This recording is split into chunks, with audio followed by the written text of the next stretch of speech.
ठीक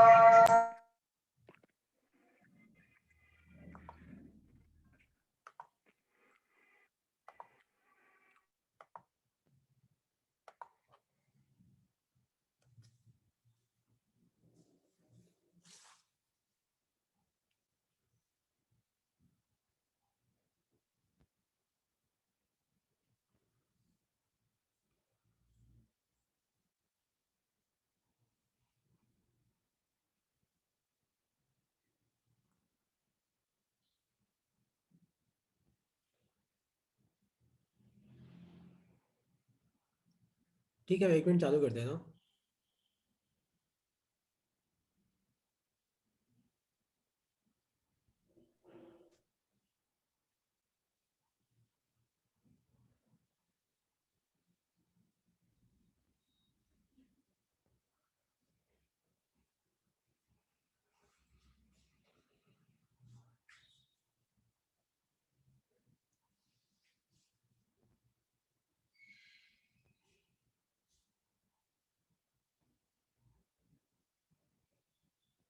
ओके, देखो मैं तुम्हें रिवीजन दे देता हूँ कि अब तक मैंने क्या कराया था। तो देखो, सिंपल माइक्रोस्कोप होता क्या है पहले समझना। सिम एक तो अपन माइक्रोस्कोप का यूज क्यों करते हैं, आप मुझे बताओ। माइक्रोस्कोप का यूज हम इसलिए करते हैं ताकि जो छोटी चीज होती है वो हमें बड़ी दिखने लगे, है ना। जो छोटा चीज होता है वो हमें क्या हो जाए, बड़ा दिखना लगे। तो हम उसकी साइज बढ़ाने के लिए क्या करते हैं, हम माइक्रोस्कोप का यूज करते हैं। तो सिंपल माइक्रोस्कोप में एक कॉन्वेक्स लेंस होता है, कितना, वन कॉन्वेक्स लेंस, खाली एक कॉन्वेक्स लेंस होता है। तो याद है परसों हम लोगों ने इसका डेरिवेशन किया था कि अगर मान लो कोई एक लेंस है, अगर मान लो मैं ऑब्जेक्ट फोकस पे रखता हूं, तो आपकी इमेज कहां पे बनती है, आपकी इमेज बनती है इन्फिनिटी पे। और याद रखना, इसको याद रखना, अगर आप सिंपल माइक्रोस्कोप यूज कर रहे हो और आपकी इमेज कहां बन रही है, इन्फिनिटी पे, तो मैग्निफिकेशन कितना होगा, d/f। इसका डेरिवेशन मैंने तुम्हें परसों कराया था। d मतलब होता है नियर पॉइंट, नियर पॉइंट मतलब d की वैल्यू कांस्टेंट है, कितनी होती है, 25 सेंटीमीटर। f मतलब क्या है, इसका फोकल लेंथ। तो याद रखना, अगर कोई तुम्हें पूछे कि किसी लेंस के कारण आपकी इमेज इंफिनिटी पे बन रही है, तो बताओ मैग्निफिकेशन कितना है। तो मैग्निफिकेशन कितना होगा, d/f, है ना। ये फॉर्मूला तुम याद रखना कि अगर सिंपल माइक्रोस्कोप यूज किया जिसमें खाली एक ही लेंस होता है, तो आपका मैग्निफिकेशन कितना होता है, d/f। इतना याद रखना, ठीक है। अब आज का टॉपिक लिखो, ये हमने परसों कर लिया था। आज का टॉपिक लिखो, नया टॉपिक है, जिसने परसों की क्लास मिस करी थी उसको भी समझ में आ जाएगा। लिखो अपनी कॉपी में, magnification due to simple microscope when image is formed at near point, magnification due to simple microscope when image is formed at near point। तो अब तुम सब ध्यान से समझना, सब समझना इस चीज को। सपोज करो कि आपकी इमेज जो है वो कहां बन रही है, नियर पॉइंट पे। नियर पॉइंट का मतलब है डी, डी का मतलब कितना है, डी का मतलब कितना है, 25 सेंटीमीटर।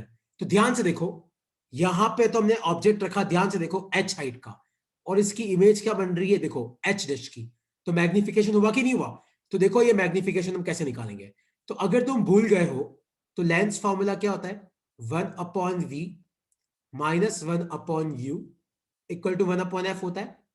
तो यहां से आप 1/v को क्या लिख सकते हो, 1/v को आप लिख सकते हो 1/f लिख सकते हो, 1/f प्लस 1/u, या फिर 1/u को अपन क्या लिख सकते हैं, 1/u को उधर लेके जाओ तो ये हो जाएगा 1/v -1/f हो जाएगा। 1/u को उधर लेके जाओ, इसको इधर, और 1/f को इधर लेके आओ, तो आपका हो जाएगा 1/v -1/f।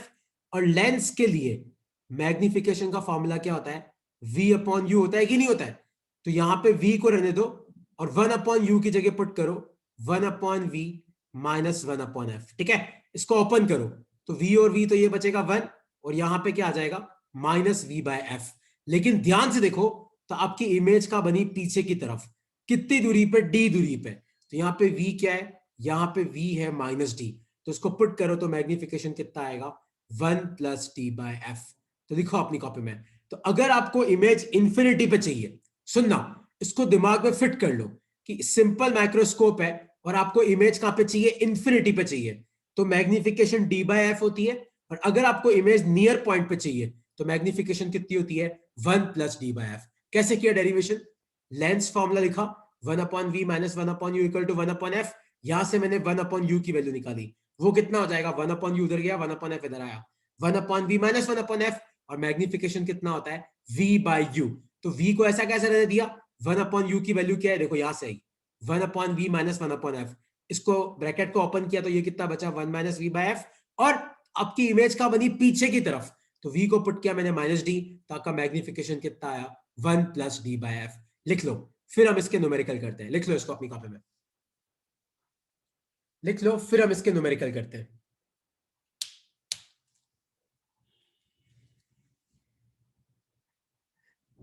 क्योंकि इंपॉर्टेंट टॉपिक है ना। ये दोनों सिंपल माइक्रोस्कोप इसके साथ खत्म होता है। तो एक क्वेश्चन मैं करूंगा, अगला क्वेश्चन तुम्हें करना है, ठीक है। इसको लिख लो और ये डायग्राम याद रखना और ध्यान से देखना। तो यहां पे आपकी वर्चुअल और इरेक्ट इमेज बन रही है। वर्चुअल है, इरेक्ट है और एनलार्ज्ड है। क्या है, एनलार्ज्ड। और ये कब होता है, जब आपका ऑब्जेक्ट जो है, मान लो फोकस यहां पे होगा, मान लो ये फोकस है और ये आपका ऑप्टिकल सेंटर है, तो आपका ऑब्जेक्ट कहां पे पड़ा है, एफ और ओ के बीच में, है ना। इसको बना लो और इसको लिख लो अपनी कॉपी में।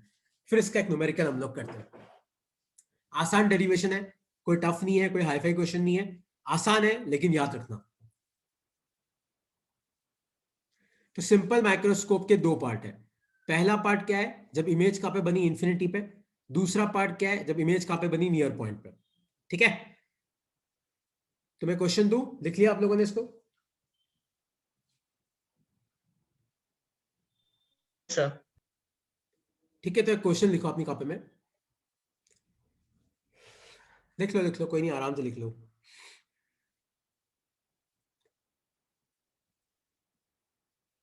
ठीक है, तो क्वेश्चन है ये, a simple microscope, a simple microscope has convex lens of focal length 5 centimetre.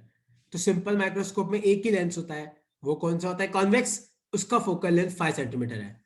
What will be the, what will be the magnification when, दो पार्ट है, इमेज इज फॉर्म्ड एट, पहला पार्ट तो है इंफिनिटी, दूसरा part है near point.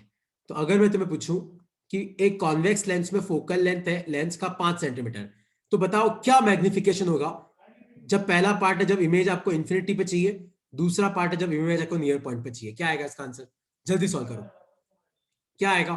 याद रखना है फॉर्मूला, सिंपल माइक्रोस्कोप में अगर आपको मैग्निफिकेशन इंफिनिटी पे चाहिए तो मैग्निफिकेशन होता है d/f। अगर आपको इमेज नियर पॉइंट पे चाहिए तो मैग्निफिकेशन होता है 1 + d/f।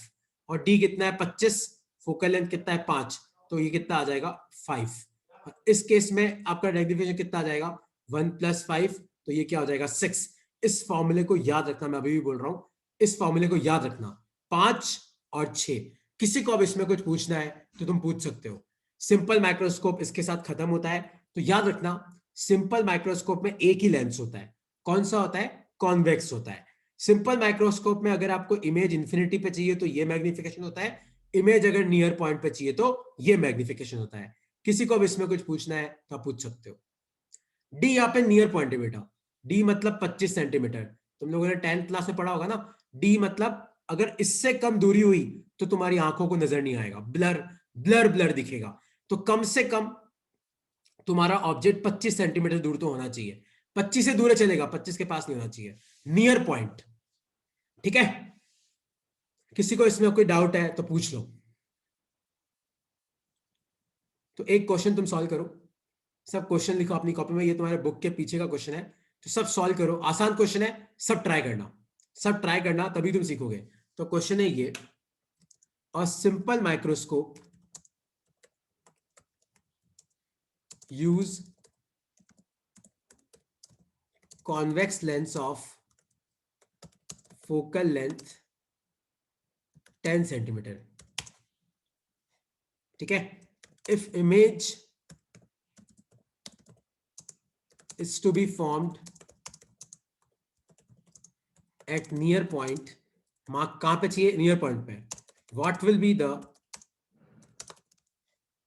location of object, what will be the location of object. तो आपको बताना है कि ऑब्जेक्ट की लोकेशन क्या होगी। एक सिंपल माइक्रोस्कोप है जिसमें कौन सा कॉन्वेक्स लेंस है। इसमें जो कॉन्वेक्स लेंस है उसका फोकल लेंथ कितना है? उसका फोकल लेंथ है 10 centimetre. If image is to be formed at near point, मान लो मुझे इमेज कहां पे चाहिए? नियर पॉइंट पे। तो what will be the location of object? सबसे पहले तो आप एक काम करो, मैग्निफिकेशन निकालो। कितना आ जाएगा? 1+d/f। तो ये आ जाएगा 1+d कितना है? 25, f कितना है? 10। क्योंकि कॉन्वेक्स लेंस का फोकल लेंथ पॉजिटिव होता है, तो ये आ जाएगा 1+2.5। तो ये कितना आ जाएगा? 3.5। ठीक है। अब तुम भूलना मत, मैग्निफिकेशन का एक और फॉर्मूला होता है v/u। तो मैग्निफिकेशन कितना है? 3.5। और याद है v क्या था? आपकी इमेज कहां पे बनी? नियर पॉइंट पे। तो v कितना आ जाएगा? -25 अपॉन u। तो u कितना आ जाएगा? -25 अपॉन 3.5 सेंटीमीटर। इस तरीके से करते हैं। काफी अच्छा और काफी इंपॉर्टेंट क्वेश्चन है, लिख लो अपनी कॉपी में, इसको लिख लो। और इसमें किसी को डाउट है तो आप अनम्यूट करके पूछ सकते हो।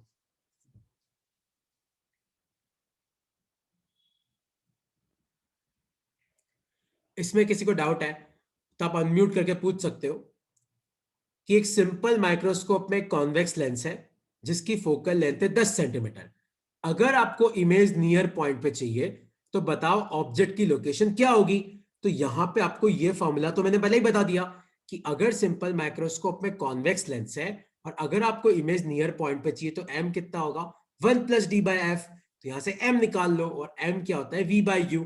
तो v आपको पता ही है, क्वेश्चन में दे रखा है कि इमेज नियर पॉइंट पे बन रही है, मतलब v क्या है? -d। तो यहां से आपको क्या मिल जाएगा? u मिल जाएगा, है ना। इस तरीके से करते हैं। किसी को अब इसमें कुछ डाउट है तो पूछो। ओके, कोई डाउट नहीं है? हाँ। कोई डाउट नहीं है तो अब नेक्स्ट टॉपिक लिखो अपनी कॉपी में, कंपाउंड माइक्रोस्कोप। और अभी जो तुम्हें स्लाइड में वर्ड्स दिख रहे हैं वो सारे वर्ड बहुत इंपॉर्टेंट है। अब देखो, सबसे पहले कंपाउंड माइक्रोस्कोप की जरूरत क्यों पड़ी? मतलब सिंपल माइक्रोस्कोप तो था, उसमें एक लेंस से ही मेरा काम हो रहा था। तो कंपाउंड माइक्रोस्कोप की जरूरत क्यों पड़ी? क्योंकि सिंपल माइक्रोस्कोप से आपको जो मैक्सिमम मैग्निफिकेशन मिल सकता है, आपको जो मैक्सिमम मैग्निफिकेशन मिल सकता है वो कितना मिल सकता है? 10। इससे ज्यादा मैग्निफिकेशन आपको नहीं मिल सकता। तो लेकिन यार मुझे तो बहुत ज्यादा मैग्निफिकेशन चाहिए, 1000 के आसपास चाहिए। क्योंकि माइक्रोस्कोप से अपन क्या देखते हैं? छोटे छोटे सेल्स देखते हैं, बैक्टीरिया देखते हैं, वो बहुत छोटे होते हैं। मुझे इसको 1000 टाइम्स अगर मैग्नीफाई करना है तो सिंपल माइक्रोस्कोप काम नहीं आएगा। तो सबसे पहले लिखो अपनी कॉपी में, why compound microscope is used. तो आंसर लिखना, to increase the magnifying power. To increase the magnifying power. मतलब मेरे पास सिंपल माइक्रोस्कोप तो था, तो कंपाउंड की क्या जरूरत है? क्योंकि सिंपल माइक्रोस्कोप छोटी छोटी चीजों को ज्यादा बड़ा नहीं कर सकता। एटमैक्स कितना बड़ा कर सकता है? 10 टाइम्स। लेकिन मुझे तो मान लो कि एक ऑब्जेक्ट देखना है जिसकी साइज है 10⁻⁻⁶मीटर। तो इसको देखने के लिए सिंपल से काम नहीं चलेगा, मुझे किसकी जरूरत पड़ेगी? कंपाउंड की। तो लिखो अपनी कॉपी में, compound microscope gives high magnifying power than simple microscope. ठीक है, तो अब तुम समझना, लिखो इसको अपनी कॉपी में, compound microscope gives high magnifying power than simple microscope. तो सबसे पहले कंपाउंड माइक्रोस्कोप किसका बना होता है? तो लिखो अपनी कॉपी में, the essential parts of a compound microscope are two convex lens. सबसे पहले याद रखना, दोनों लेंस कौन से होते हैं? Convex. Two convex lens of different focal length. याद रखना उनकी फोकल लेंथ अलग होती है। प्लेस्ड कोएक्सियली, मतलब उनकी प्रिंसिपल एक्सिस सेम है। और एक होता है ऑब्जेक्टिव लेंस या ऑब्जेक्टिव, मतलब जो ऑब्जेक्ट के पास होगा उसको हम बोलेंगे ऑब्जेक्टिव लेंस। देखो, it is a lens of small aperture, मैं बताता हूं एपर्चर का मतलब क्या होता है, एंड स्मॉल फोकल लेंथ। और दूसरा है आई पीस।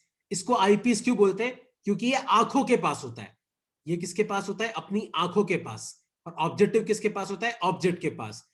इसका एपर्चर ज्यादा होता है, ये याद रखना। It is a lens of large aperture, लेकिन इसकी फोकल लेंथ भी क्या होती है? कम होती है ना। तो लिख लो अपनी कॉपी में दोनों को, इसकी फोकल लेंथ भी क्या होती है? कम। और कोई तुम्हें पूछे कि हम माइक्रोस्कोप में स्मॉल फोकल लेंथ क्यों यूज करते हैं? क्योंकि magnification inversely proportional to focal length होता है। जितना फोकल लेंथ कम होगा उतना मैग्निफिकेशन क्या होगा? ज्यादा होगा। तो कोई तुम्हें पूछे कि why objective and eyepiece both have smaller focal length because if focal length is small magnification will be more. याद है अभी अपन ने फॉर्मूला पढ़ा m equal to d by f 1 plus d by f, तो जितना f छोटा होगा उतना m ज्यादा होगा. लिखो अपनी कॉपी में, इन तीनों लाइंस को लिख लो और नीचे मैं एक सेंटेंस लिखवा रहा हूं वो भी लिख लेना. लिख लो इसको, कई बार एग्जाम में आता है. What is the similarity between objective and eyepiece? दोनों का फोकल लेंथ कम होगा. व्हाट इज द डिसिमिलरिटी और व्हाट इज द डिफरेंस? एक का एपर्चर ज्यादा होता है, एक का एपर्चर कम होता है. एपर्चर पे मैं आ रहा हूं, एपर्चर का क्या मतलब है एक बार लिख लो अपनी कॉपी में, इसको लिख लो. तो कंपाउंड माइक्रोस्कोप में दो लेंस होते हैं, दोनों कॉन्वेक्स होते हैं लेकिन दोनों का फोकल लेंथ और एपर्चर अलग अलग होता है. ऑब्जेक्टिव लेंस एपर्चर छोटा, फोकल लेंथ भी छोटी. आईपीस एपर्चर बड़ा पर फोकल लेंथ छोटी. फोकल लेंथ छोटी क्यों लेते हैं? क्योंकि magnification inversely proportional to focal length है और अपने माइक्रोस्कोप का काम क्या है? मैग्नीफाई करना, बड़ा करना. तो जितना फोकल लेंथ कम होगा उतना मैग्निफिकेशन की वैल्यू क्या होगी? ज्यादा होगी. तो अब तुम सब समझना पहले एक चीज को. पहले एक चीज है कि एपर्चर का क्या मतलब है. ये लिख लिया सबने जो लिखा हुआ है वो स्लाइड पे? ये लिख लो पहले सब लोग.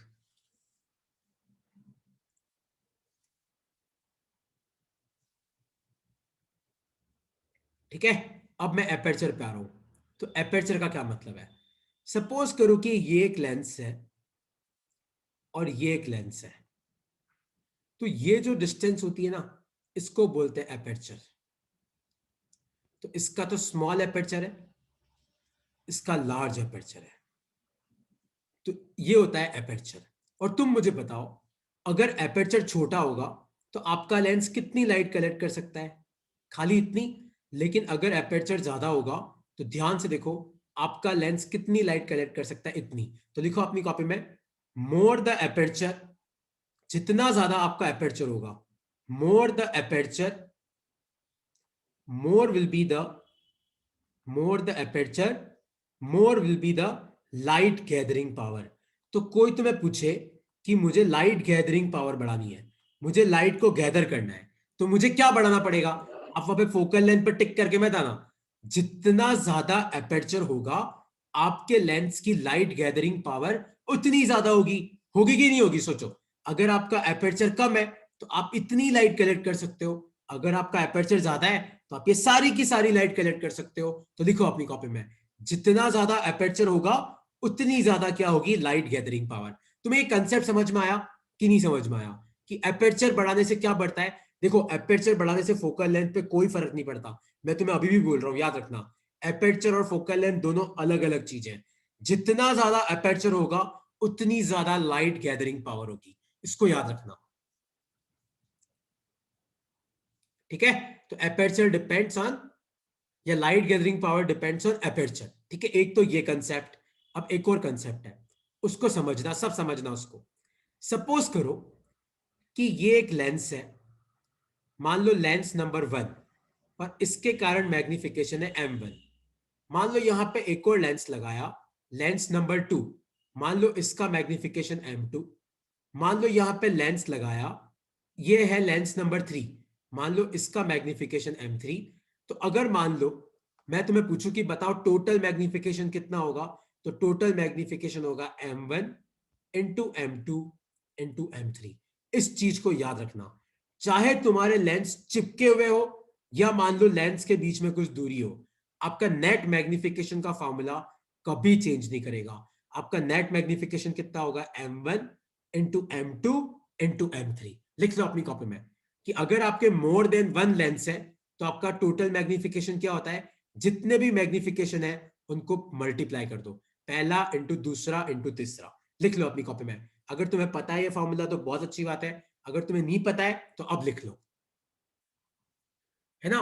तो अगर आपके मान लो 2 3 4 5 6 7 लेंस सीरीज में लगे हुए, एक के आगे एक, तो आपका नेट मैग्निफिकेशन कितना होगा? m1 into m2 into m3. लिख लो अपनी कॉपी में. ठीक है, इसको लिख लो. और फिर अपन आते हैं अपने पहले डेरिवेशन पे. बहुत आसान डेरिवेशन है, कोई हाईफाई चीज नहीं है, समझना, तुम्हें 1 मिनट में समझ में आ जाएगा. ठीक है, ये लिख लो अपनी कॉपी में. सर एक चीज पूछनी, हाँ पूछो। माइक्रोस्कोप सर, लेंथ, अगर हमें लेंथ ऑफ कंपाउंड माइक्रोस्कोप पूछे तो? अरे भाई तू पढ़ाने तो दे, कंपाउंड माइक्रोस्कोप क्या कर रहा है? मैंने पढ़ाने तो दे उसको। लिखो अपनी कॉपी में, सबसे पहला टॉपिक लिखो अपनी कॉपी में, magnification due to compound microscope. Topic लिखो अपनी कॉपी में, बहुत आसान है, देखो एक लाइन का डेरिवेशन है।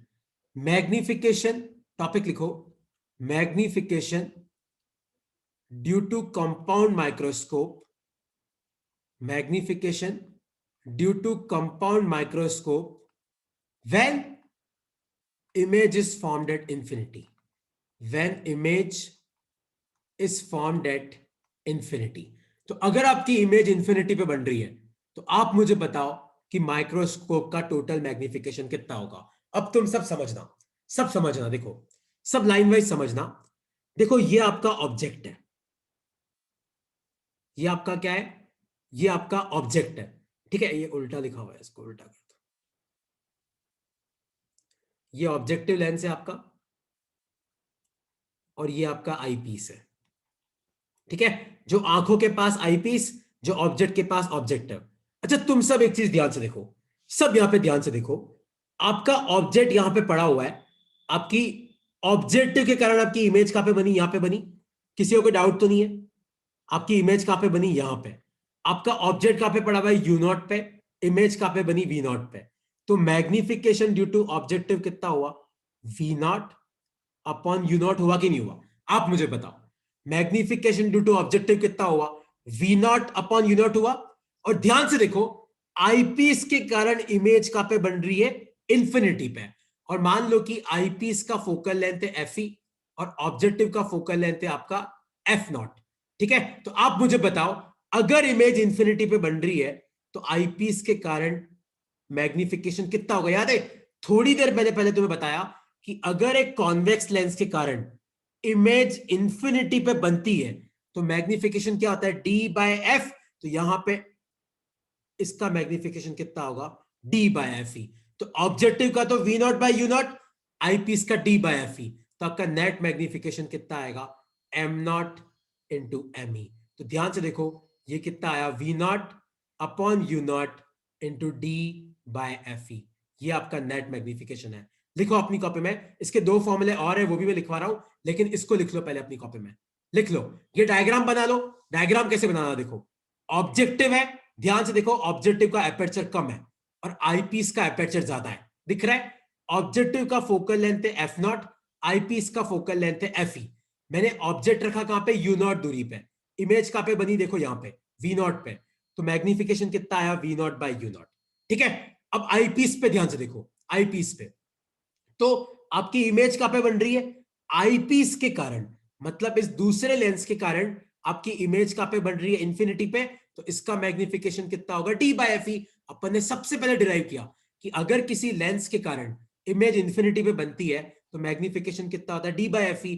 और अगर दो लेंस तुम्हारे सीरीज में है तो आपका नेट मैग्निफिकेशन कितना होगा, v naught by u naught into D by f e. लिख लो अपनी कॉपी में, कोई ज्यादा तुम्हें ताबड़तोड़ करने की जरूरत नहीं है, बस ये डायग्राम याद रखना और तुम्हारा आंसर आ जाएगा। एक बार लिखो, फिर तुम्हें इसके क्वेश्चंस कराता हूं मैं। एक बार लिखो इसको अपनी कॉपी में,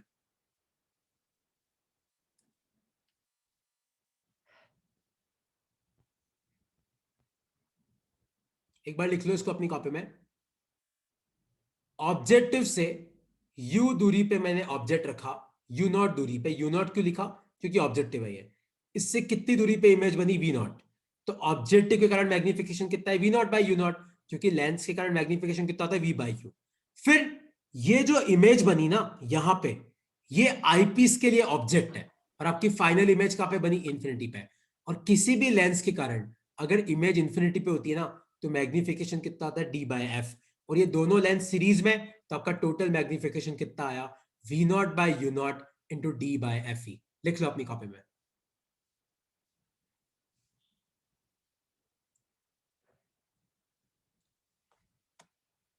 ठीक है, इस फॉर्मूले को एक और तरीके से भी लिख सकते हैं, वो भी मैं तुम्हें लिखवा रहा हूं, एक बार लिख लो इसको। और किसी को इसमें कोई डाउट है तो पूछो।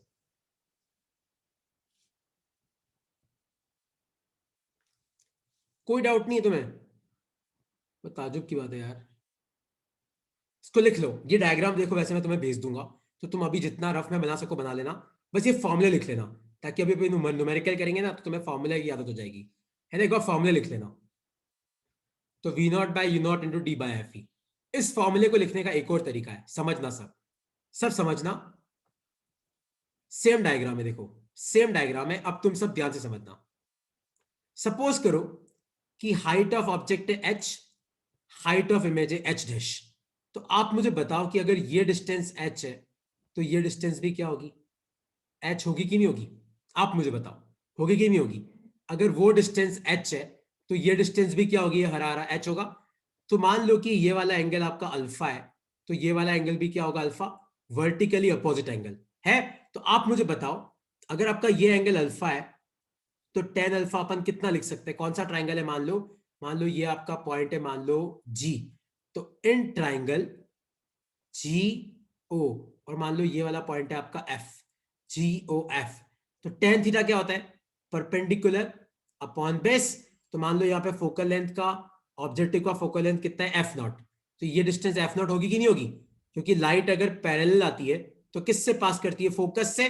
तो आपका ये डिस्टेंस कितना हो जाएगा, ये हो जाएगा आपका एफ नॉट। तो टेन अल्फा कितना आया, एच अपॉन एफ नॉट। ठीक है। उसी तरीके से एक और ट्राइंगल लो, कौन सा ट्राइंगल, ये वाला, A dash B dash F. तो इन triangle A dash B dash F, आप मुझे बताओ यहां पे टेन अल्फा कितना होगा? टेन थीटा कितना होता है, परपेंडिकुलर अपॉन बेस। तो ये आ जाएगा एच डैश अपॉन, और याद रखना यहां से लेके यहां की दूरी को हम बोलते हैं लेंथ ऑफ ट्यूब, एल। तो ध्यान से देखो ये कितना आ जाएगा, एच डैश अपॉन एल। आएगा कि नहीं आएगा? टेन अल्फा कितना हो जाएगा, परपेंडिकुलर अपॉन बेस, और बेस कितना है आपका एल। तो ध्यान से देखो, अगर तुम इन दोनों इक्वेशन को कंपेयर करोगे, वन और टू को, दोनों तरफ देखो एलएचएस सेम है, तो आरएचएस भी क्या होगा, सेम। तो h upon f naught equal to h dash by L. तो एच डैश अपॉन एच कितना आ जाएगा, एल अपॉन एफ नॉट। कितना आ जाएगा, एल अपॉन एफ नॉट। कितना आ जाएगा, एल अपॉन एफ नॉट। ठीक है। तो ध्यान से देखो, एच डैश अपॉन एच क्या है, मैग्निफिकेशन ड्यू टू ऑब्जेक्टिव, है कि नहीं? ये आपका ऑब्जेक्टिव लेंस है, ये उल्टा लिखा हुआ है, उसको चेंज कर लेना। ये आपका ऑब्जेक्टिव है, ये आईपीस है, और आईपीस के कारण कितना था याद है, डी बाय एफ ई। तो आपका नेट मैग्निफिकेशन का एक और फॉर्मूला है, m naught into m e. तो एम नॉट कितना है, L by f naught, m e कितना है, डी बाय एफ ई। और अब दिव्यांश तेरे क्वेश्चन का आंसर, एल का मतलब क्या है, लेंथ ऑफ ट्यूब का मतलब है कि पहले लेंस का जो फोकस है और दूसरे लेंस का जो फोकस है, इन दोनों के बीच में कितनी दूरी है, वो होता है लेंथ ऑफ ट्यूब। तो लिखो अपनी कॉपी में इसको, इस डायग्राम को बना लो और इन इक्वेशंस को लिख लो। 2 मिनट, इस डायग्राम को बना लो, और इसमें डाउट है तो तुम पूछो कि सर यहां पे डाउट है।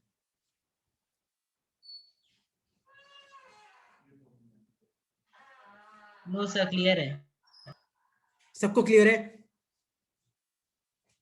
तो लेंथ ऑफ ट्यूब क्या होता है, देखो लेंथ ऑफ ट्यूब का मतलब है जो आपका ऑब्जेक्टिव है, इसका जो फोकस है, और जो आपका आईपीस है, इसका जो फोकस है, ये डिस्टेंस आपकी क्या होती है, लेंथ ऑफ ट्यूब होती है।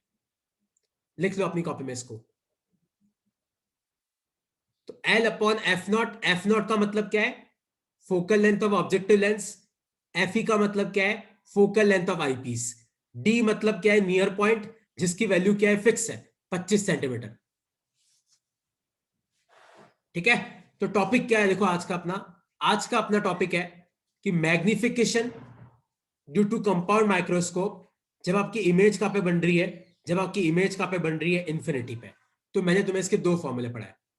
एक तो मैंने कौन सा पढ़ाया, ऊपर वाला, कि ये ऑब्जेक्टिव है, यहां से यू नॉट दूरी पे ऑब्जेक्ट पड़ा है, वी नॉट पे इमेज बन रही है, तो इसका magnification v naught upon u naught. Eyepiece के कारण इमेज इंफिनिटी पे, और किसी भी लेंस के कारण इमेज इंफिनिटी पे, तो magnification D by f e. दोनों लेंस सीरीज में, तो टोटल मैग्निफिकेशन कितना हो गया, v naught by u naught into D upon f e. ठीक है। अब दूसरा सुनना, अगर इसी फॉर्मूले को लिखने का एक और तरीका है कि मैंने दो ट्राइंगल लिए, एक ट्राइंगल ये और एक ट्राइंगल ये, दोनों में ये वाला एंगल सेम है, तो वहां पे टेन अल्फा लिया, नीचे टेन अल्फा लिया, दोनों में एलएचएस सेम है तो आरएचएस भी सेम होगा, तो आरएचएस को बराबर किया, तो मैग्निफिकेशन का एक और फॉर्मूला क्या होता है, height of image upon height of object. तो इसका एक और फॉर्मूला क्या आया, एल अपॉन एफ नॉट। तो यहाँ पे L upon f naught into D by f E. Actually ये आपके एनसीईआरटी का डेरिवेशन है। इस पेज पे जो मैंने किया हुआ है ना, ये एनसीईआरटी का डेरिवेशन है, इसलिए इसको लिख लो अपनी कॉपी में, और फिर मैं तुम्हें न्यूमेरिकल करा रहा हूँ, लिख लो इसको, लिख लो इसको, L by f naught into D by f e. और फिर तुम्हें एक क्वेश्चन सॉल्व करना है ना, इसको लिख लो अपनी कॉपी में।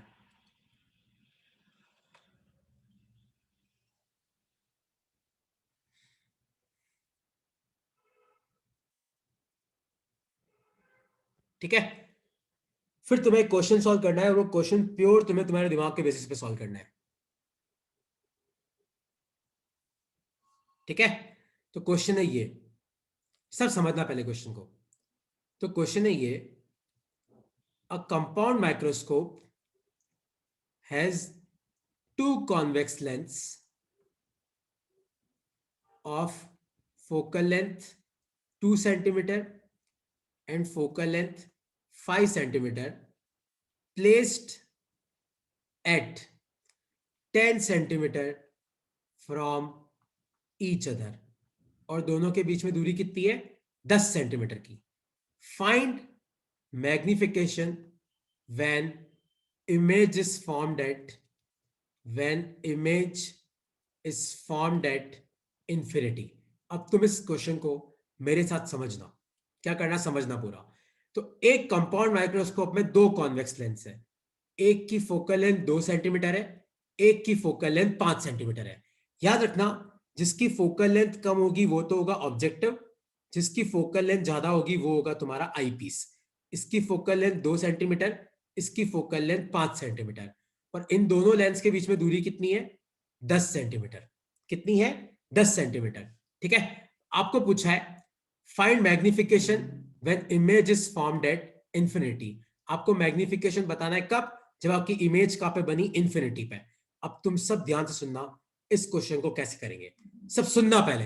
देखो, मैग्निफिकेशन के दो पार्ट है, magnification due to objective into magnification due to eyepiece. लेकिन फाइनल इमेज इंफिनिटी पे बन रही है, तो मैग्निफिकेशन ऑफ आईपीस तो है मेरे पास, कितना आ जाएगा, D by f e. D कितना है, 25, आईपीस का फोकल लेंथ कितना है, 5, तो ये तो कितना आ गया, 5। जिसका भी आवाज चालू है उसको बंद कर दो यार। ठीक है, तो मैग्निफिकेशन ऑफ आईपीस तो आ गया 5। अब बात बची मैग्निफिकेशन ड्यू टू ऑब्जेक्टिव की। अब तुम समझना कैसे निकालेंगे। देखो, आईपीस के कारण इमेज बन रही है इंफिनिटी पे, मतलब आईपीस के लिए ऑब्जेक्ट कहां पे पड़ा हुआ है, इसके फोकस पे, तो मतलब ये डिस्टेंस कितनी है, 5, और ये डिस्टेंस 5 है, तो ये डिस्टेंस भी कितनी है, 5।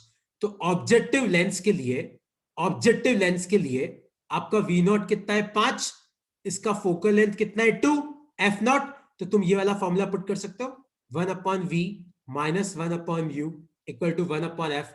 तो इससे तुम्हें क्या मिल जाएगा, u, और ऑब्जेक्टिव का फोकल लेंथ कितना आ जाएगा, v not upon u not. v not तो है ही अपने पास, है ना। अगर आईपीस के कारण इमेज इंफिनिटी पे, मतलब जो ऑब्जेक्ट है वो कहां पे पड़ा हुआ है, फोकस पे, क्योंकि ऑब्जेक्ट फोकस पे होता है तो इमेज इंफिनिटी पे होती है। मतलब आईपीस के लिए ऑब्जेक्ट ये है, ये वाला, तो कितनी दूरी पे पड़ा होगा, 5, तो ये 10 है, तो ये कितना बचा, 5। मतलब ऑब्जेक्टिव ने इमेज कहां पे बनाई, 5 पे, तो वी नॉट 5 है, एफ नॉट 2 है। आप यहां से u निकाल सकते हो, और m क्या हो जाएगा, v बाय यू, इसको मल्टीप्लाई कर देना। तुम्हें इस क्वेश्चन में डाउट है तो आप पूछो, तुम्हें इस क्वेश्चन में आप कोई डाउट है तो पूछो। याद रखना, अगर मान लो ऑब्जेक्टिव का, ऑब्जेक्ट मेन ऑब्जेक्ट ये है, तो इसने इमेज कहां पे बनाई, इसने इमेज बनाई यहां पे, और ऑब्जेक्टिव की जो इमेज होगी वो आईपीस के लिए क्या बनेगा, ऑब्जेक्ट। ठीक है, पूछो इस क्वेश्चन में कोई डाउट है तो क्लियर करो। कोई डाउट है कि तुम्हें समझ में आ गया,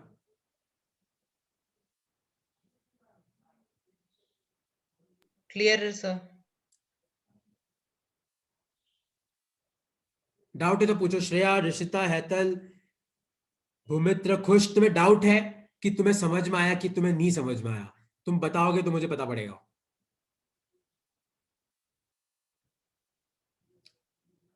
ओके, तो एक और क्वेश्चन तुम बताओ मुझे, ठीक है, क्लियर है तुम्हें? तो एक क्वेश्चन और सॉल्व करो। तो क्वेश्चन है ये, compound microscope has two lengths of focal length 5 centimeter and focal length 10 centimeter.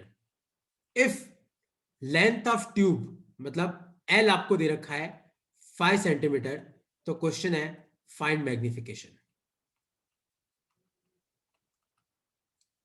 If image is formed at infinity, तो एक कंपाउंड माइक्रोस्कोप है जिसमें दो लेंस है, एक का फोकल लेंथ 5, एक का फोकल लेंथ 10। और याद रखना, जिसका फोकल लेंथ कम होता है वो ऑब्जेक्टिव होता है, जिसका फोकल लेंथ ज्यादा होता है वो आईपीस होता है। और लेंथ ऑफ ट्यूब आपको दे रखी है 5 सेंटीमीटर।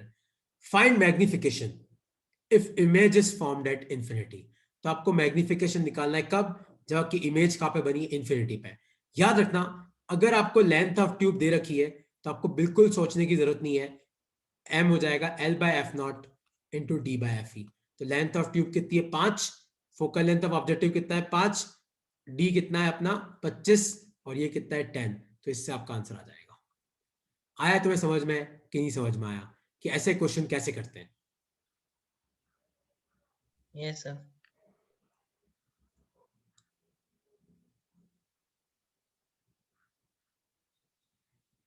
किसी को इसमें कोई डाउट है तो पूछो। L by f naught into D by f e. ठीक है, और एल क्या होता है? वापस सुनना, एल का मतलब है, सपोज करो ये ऑब्जेक्टिव है, ये आईपीस है। तो मान लो इसका फोकल लेंथ यहाँ पे है, इसका पीछे वाला फोकल लेंथ यहाँ है, तो ये जो डिस्टेंस है ना, ये होती है लेंथ ऑफ ट्यूब। मान लो कि ये ऑब्जेक्टिव का फोकस है एफ नॉट और ये आईपीस का एफ ई, तो ये होती है लेंथ ऑफ ट्यूब, है ना? और कुछ डाउट है तो पूछो, क्योंकि कंपाउंड माइक्रोस्कोप का एक पार्ट और रह रहा है, फिर टेलीस्कोप है, फिर ये चैप्टर खत्म हो जाएगा तो नेक्स्ट क्लास में। तो और कोई डाउट है आज जो मैंने पढ़ाया तो उसमें पूछो कि magnification due to compound microscope when image is formed at infinity, L by f naught into D by f e या फिर v naught by u naught into D by f e. और कोई डाउट है इसमें तो पूछो। Okay, ठीक है, चलो बाय यार।